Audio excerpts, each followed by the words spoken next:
Hello बच्चों, नमस्ते। कैसे हैं आप सभी? उम्मीद है आप सभी अपने घर वालों सहित बहुत ही अच्छे होंगे। तो बच्चों, आपको पता है कि अपना जो चैप्टर 7 है, तत्वों का जो आवर्ती वर्गीकरण हम कर रहे थे पार्ट 7 में, वो पार्ट 7 ख़त्म हो चुका है और उसके कुछ MCQ जो बुक के क्वेश्चन थे वो हमने आपको सॉल्व किए थे ना। इसके MCQ क्वेश्चंस के अलावा बुक के और एक्सरसाइज में जो प्रश्न बचे हुए हैं उनको आज मैं यहाँ और सॉल्व कर रहा हूँ, ठीक है ना। और कोई भी क्वेश्चन आपके मन में उठे किसी भी प्रकार का पूरे चैप्टर के अंदर से, तो आप मुझे बता सकते हैं, कह सकते हैं, और मैं उसका जवाब आपको नेक्स्ट वीडियो में ज़रूर दूंगा, ठीक है ना। तो स्टूडेंट्स, आपको वीडियो पूरा देखना है, लाइक करना है, कमेंट्स करने हैं, मुझे बताना है कि हमें कोई प्रॉब्लम है या नहीं है। तो स्टार्ट करते हैं बचे हुए क्वेश्चंस को।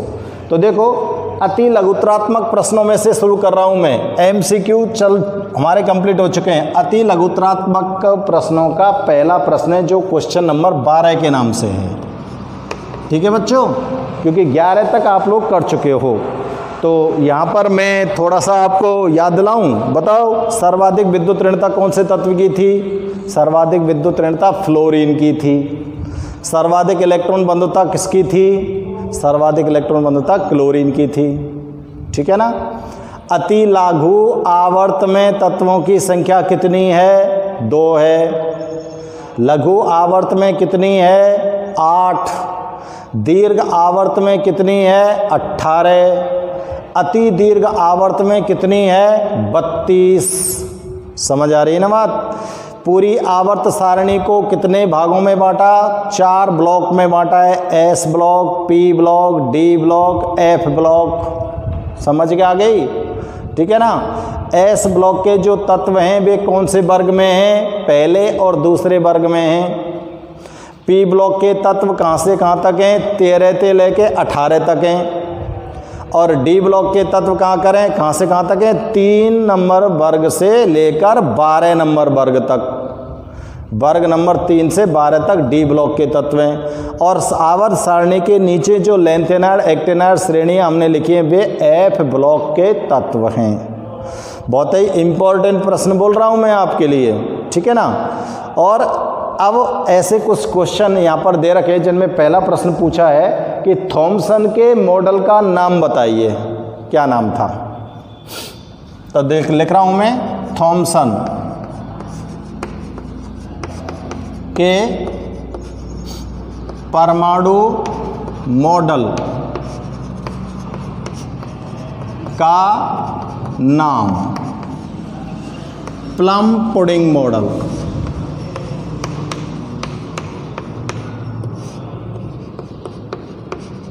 तरबूज से इसकी तुलना की थी बच्चों। प्लम पुडिंग मॉडल ही तो है ना इसका नाम। 13वां क्वेश्चन है, बोर कक्षाओं को, नील्स बोर को जो परमाणु मॉडल है ना, बाकी बात कर रहे हैं हम। बोर कक्षाओं को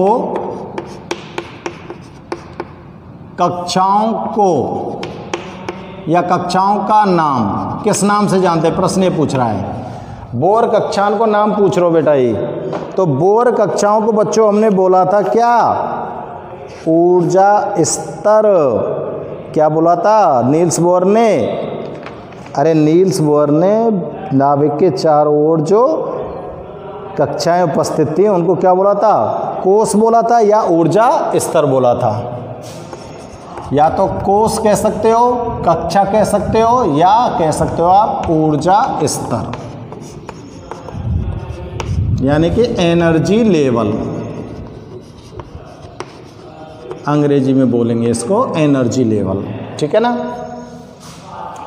आधुनिक आवर्त नियम क्या है? प्रश्न नंबर 14 बोल रहा है। आधुनिक आवर्त नियम। तो आधुनिक आवर्त नियम है बेटा, तत्वों के भौतिक एवं रासायनिक तत्वों के भौतिक एवं रासायनिक गुणधर्म उनके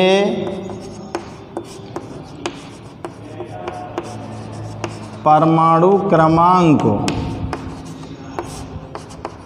के आवर्ती फलन होते हैं। बच्चों किसने दिया था ये नियम? मैं दिस इम्प्लाइज लिख के लिख रहा हूँ, हेनरी मोजले ने। ये नियम किसने दिया था? हेनरी मोजले ने। ध्यान रखना। प्रश्न नंबर 15 है मेंडेलीफ का आवर्त नियम। अब देख लो दोनों, उनको अंतर ध्यान रखना है। मेंडेलीफ आवर्त नियम, सिर्फ एक शब्द का अंतर यहाँ पर लिखूंगा मैं। तत्वों के भौतिक एवं रासायनिक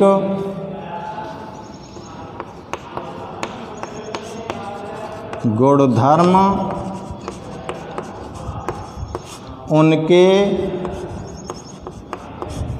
परमाणु भार के आवर्ती फलन होते हैं। आवर्ती फलन होते हैं, ठीक है ना।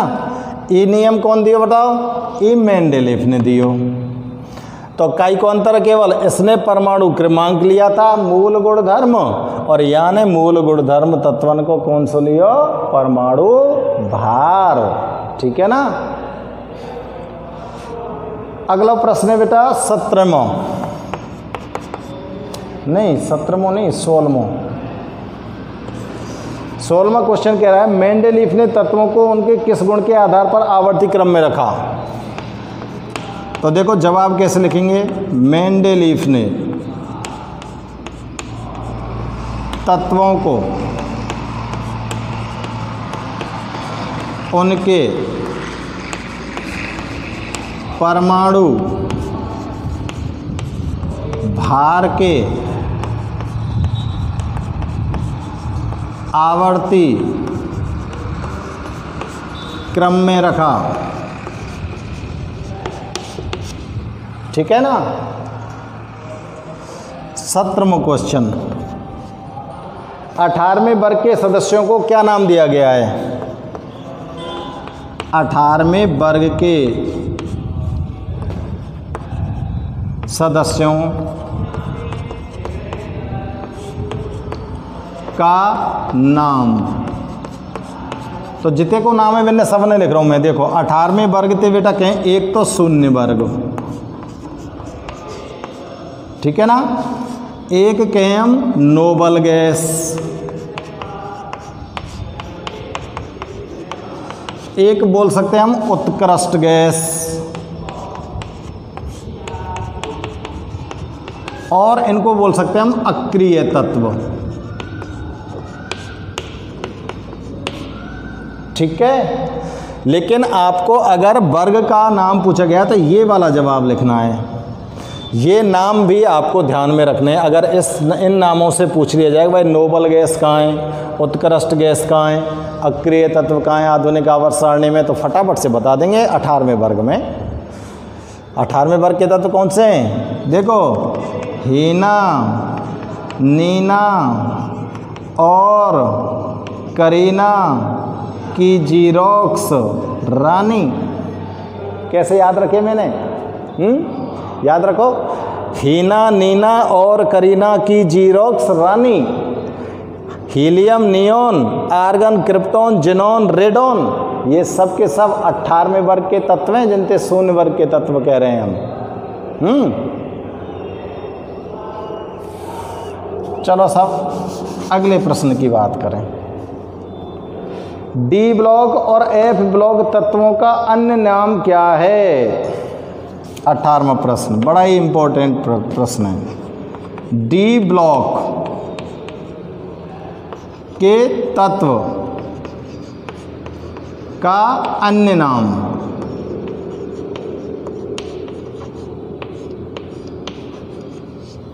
देखो बच्चों, डी ब्लॉक के जो तत्व हैं उनसे हम संक्रमण धातु कह सकते हैं या संक्रमण तत्व कह सकते हैं। डी ब्लॉक के जो तत्व हैं उनको हम संक्रमण तत्व कह सकते हैं, निरूपक तत्व कह सकते हैं और मुख्य तत्व भी कह सकते हैं। देखो, इनको बोल सकते हैं हम निरूपक तत्व या कह सकते हैं इनको हम मुख्य तत्व, और या इनको कह सकते हैं हम संक्रमण तत्व।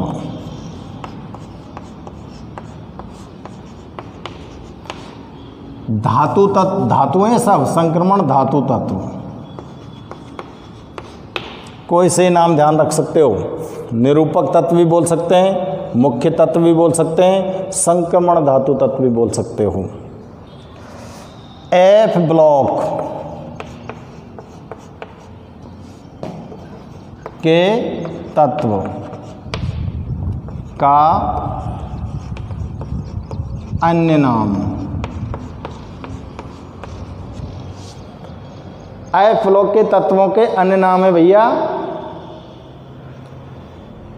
अंतः संक्रमण तत्व,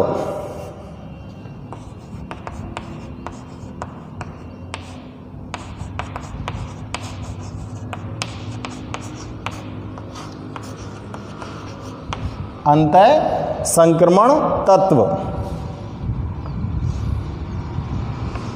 इनको बोल सकते हो आप। नहीं, अंतः संक्रमण तत्व ध्यान रखो, ठीक है ना। हाँ, बोल सकते हैं दुर्लभ मृदा धातु तत्व, दुर्लभ मृदा धातु तत्व कह सकते हैं इनको, दूसरा नाम भी है इनका। तो बच्चों, ये अति लघुत्रात्मक प्रश्न आपके हो गए, ठीक है ना। चलो फटाफट से नोट करो इनको।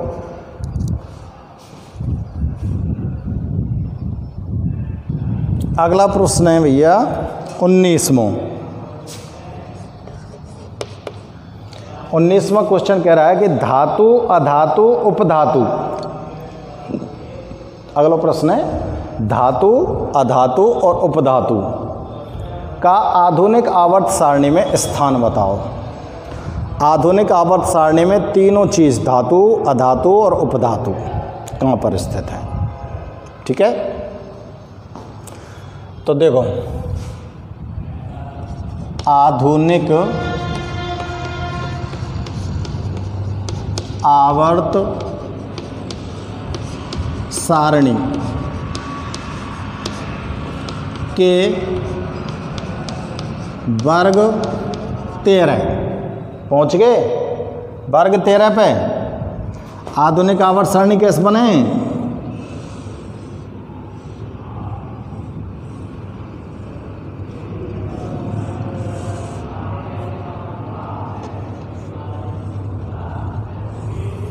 इस तरह से तो बनी थी।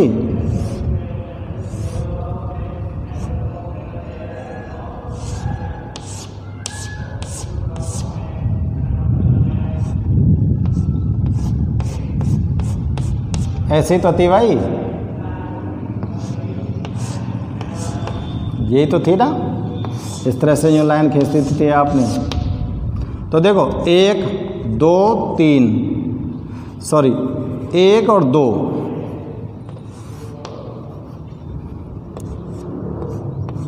एक और 2,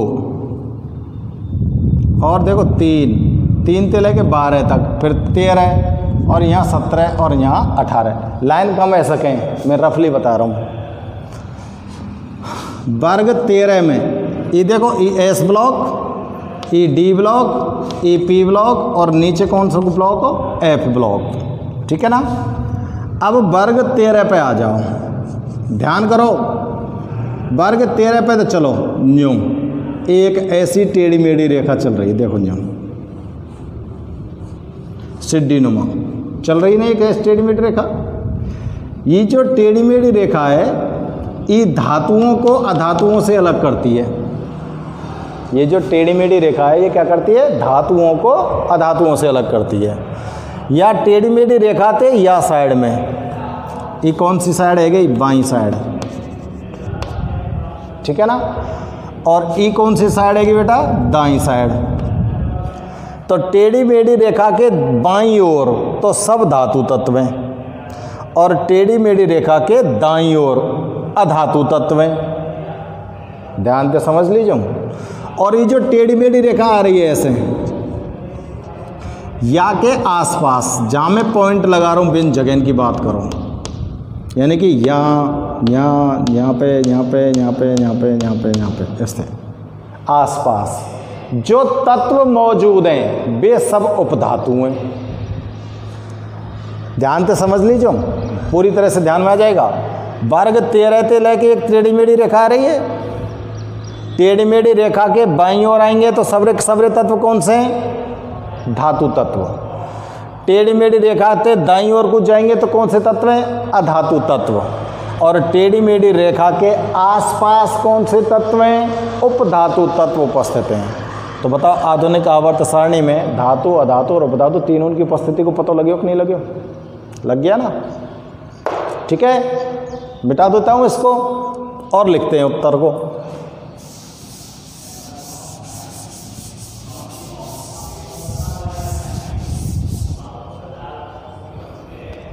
आधुनिक आवर्त सारणी के वर्ग 13 से नीचे की ओर,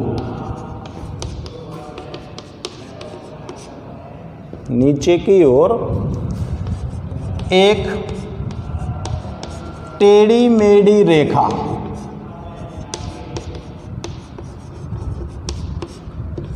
खींची गई है,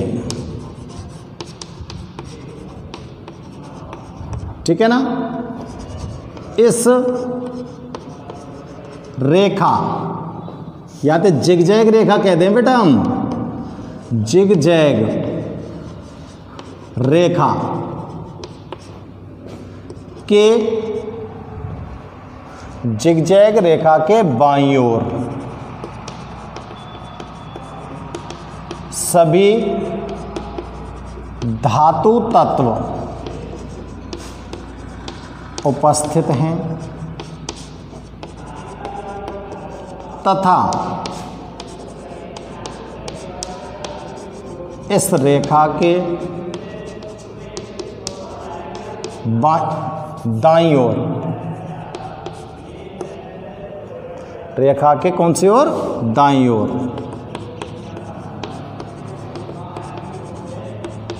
अधातु तत्व उपस्थित हैं तथा जिगजैग लाइन, जिगजैग रेखा के आसपास, लाइन माने रेखा, जिगजैग रेखा के आसपास उपधातु तत्व उपस्थित हैं। ठीक है भैया, हो गया क्लियर कौन सी चीज़ कहाँ पर उपस्थित है। अब देखो मैं यही में लिख रहा हूँ, उपधातु की परिभाषा लिख रहा हूँ। उपधातु क्या इसका ही कहें, वे तत्व जो धातु तथा अधातु दोनों के गुण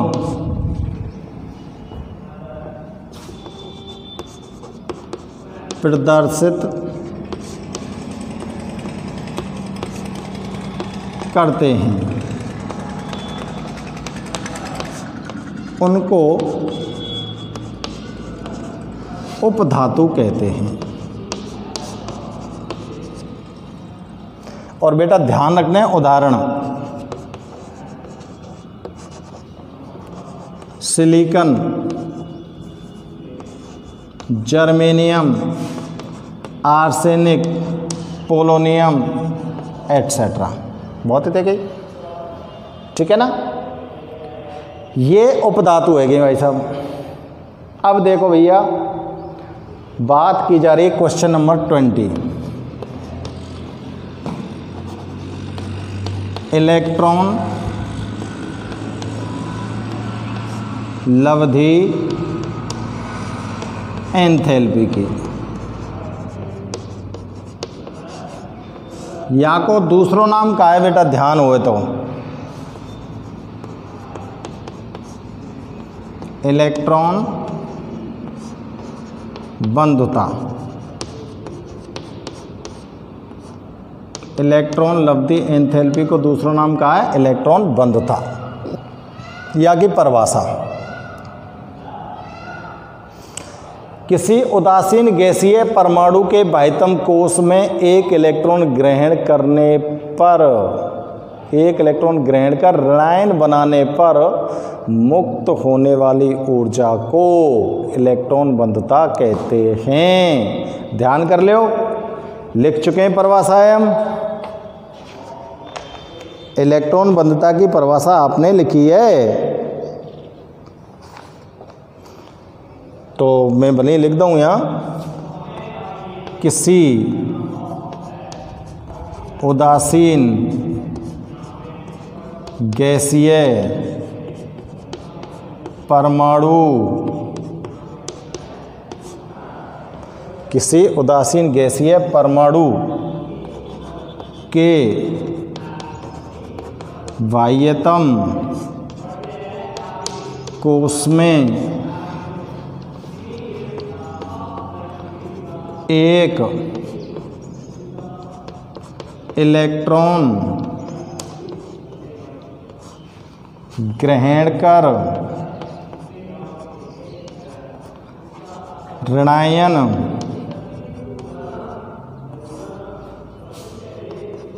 बनाने पर मुक्त होने वाली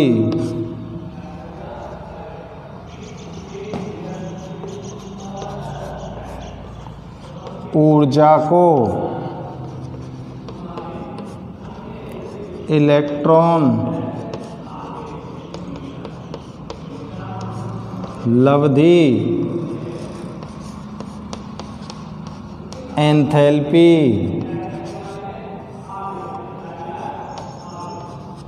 कहते हैं। इलेक्ट्रॉन लब्धि एंथैल्पी कहते हैं।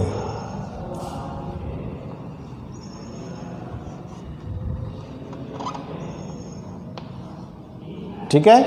अब यहाँ की आवर्तता बताओ, वर्ग में और आवर्त में आवर्तता का है। तो देखो बेटा, सबसे ज़्यादा इलेक्ट्रॉन लब्धि एंथैल्पी कौन की? फ्लोरीन की।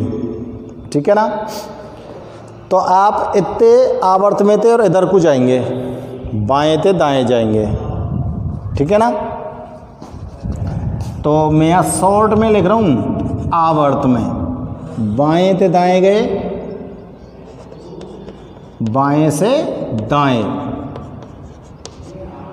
क्या होती है? बढ़ती है। आवर्त में बाएं से दाएं जाने पर इलेक्ट्रॉन लब्धि एंथैल्पी क्या होती है? बढ़ती है। और देखो वर्ग में, वर्ग में कहाँ से आएंगे? ऊपर से नीचे को, ऊपर से नीचे जाने पर क्या होता है? घटती है। ठीक है ना। शॉर्ट में ध्यान रख सकें, और जब तुम यह लिखेंगे तो आप अपनी भाषा बना के खूब बढ़िया तरह से लिख सकें।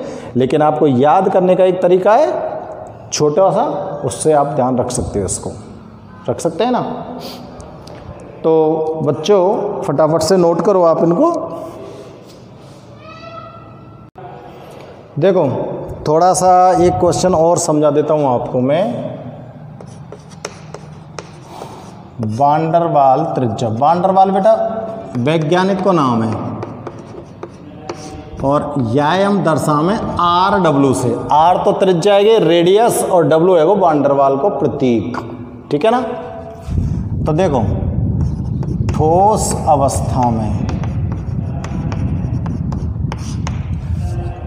अवस्था में एक ही पदार्थ के दो निकट स्थित, एक ही पदार्थ के दो निकट स्थित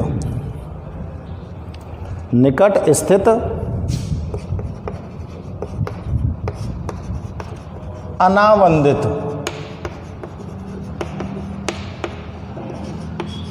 परमाणुओं, अनावंदित अणुओं के परमाणुओं,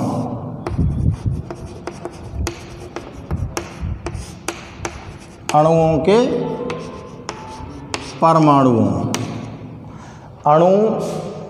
परमाणु, ध्यान रखियो, अणु के परमाणु के बीच की दूरी का आधा, बीच की दूरी का आधा क्या कहलाएगी? वान डर वाल त्रिज्या।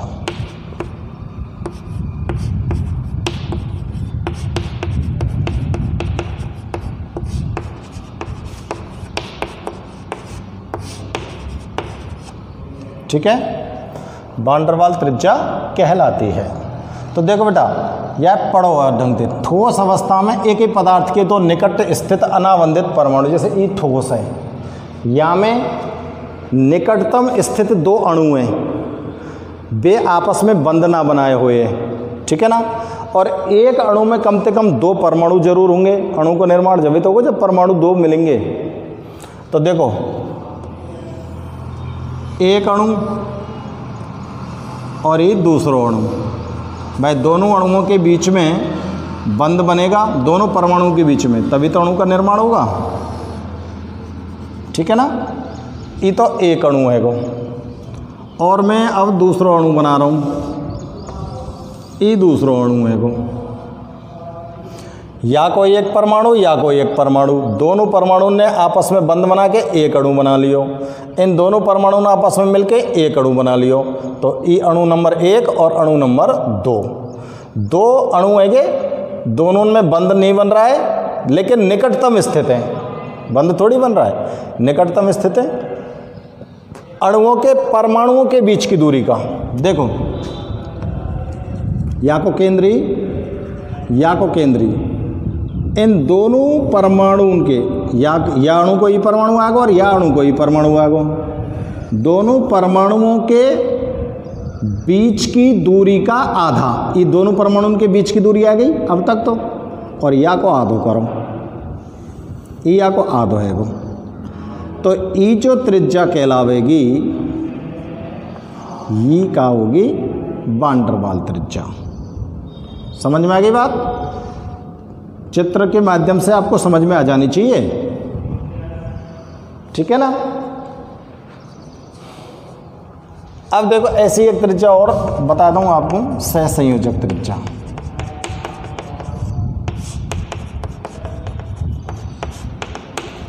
सहसंयोजक त्रिज्या में दो परमाणु आपस में सहसंयोजक बंध से जुड़े होंगे। जब एक ही तत्व के दो समान परमाणु, जब एक ही तत्व के दो समान परमाणु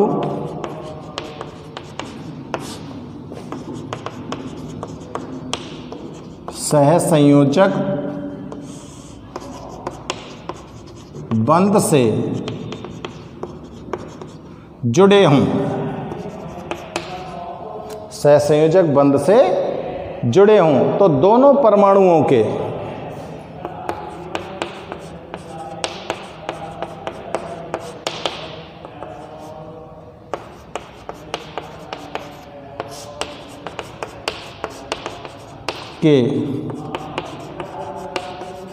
नाभिकों के बीच की दूरी का आधा।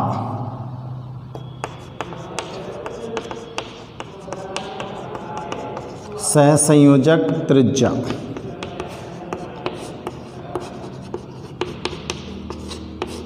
कहलाती है।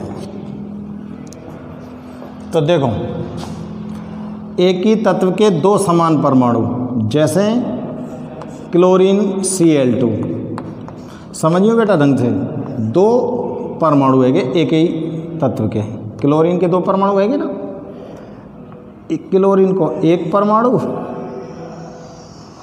और ये क्लोरीन का दूसरा परमाणु, दोनों सहसंयोजक बंध से जुड़े हुए हैं। ये सहसंयोजक बंध है। इलेक्ट्रॉन की साझेदारी तो बने सहसंयोजक बंध, तो ये इलेक्ट्रॉन की साझेदारी से बन गए। इसके अंदर दोनों के इलेक्ट्रॉन मौजूद हैं, ठीक है ना, बंध से जुड़े। तो दोनों परमाणुओं के नाभिकों के बीच, ये नाभिक है कि दोनों परमाणुओं के नाभिकों के बीच की दूरी का आधा, ये आधा है वो, ये है कि भाई साहब RC मीन्स सी जो होता है ना, ये कोवेलेंट रेडियस बोलते हैं इसको अंग्रेजी में, तो कोवेलेंट का C शब्द ले लिया है यहाँ पर, ठीक है ना। और देखो संबंध किसमें, RW व RC में क्या होता है, तो हमेशा वान डेर वाल्स त्रिज्या का मान सहसंयोजक त्रिज्या से ज़्यादा होता है, ठीक है बच्चों। तो देखो, वैसे तो मोस्टली जो सवरिक क्वेश्चन है इस चैप्टर के, वो सब आपको नोट करा दिए हैं। फिर भी जो क्वेश्चन मुझे ऐसा लगा था कि ये आपको दोबारा से एक्सप्लेन करना चाहिए, उसको मैं दोबारा से आपको बता रहा हूँ। और अब जो क्वेश्चन बचे हुए हैं वो सब के सब जो के त्यों आपके पास लिखे हुए हैं। फिर भी आपको लगता है कि हमें ये और समझा दो, तो मुझे कमेंट बॉक्स में लिख के बता देना, मैं आपको दोबारा से समझा दूँगा, ठीक है बच्चों। और अब नेक्स्ट वीडियो में बेटा हम नए चैप्टर के साथ आएंगे, ठीक है ना। 7वां चैप्टर आपका ये यहाँ बिल्कुल फिनिश हो चुका है बुक के क्वेश्चन सहित।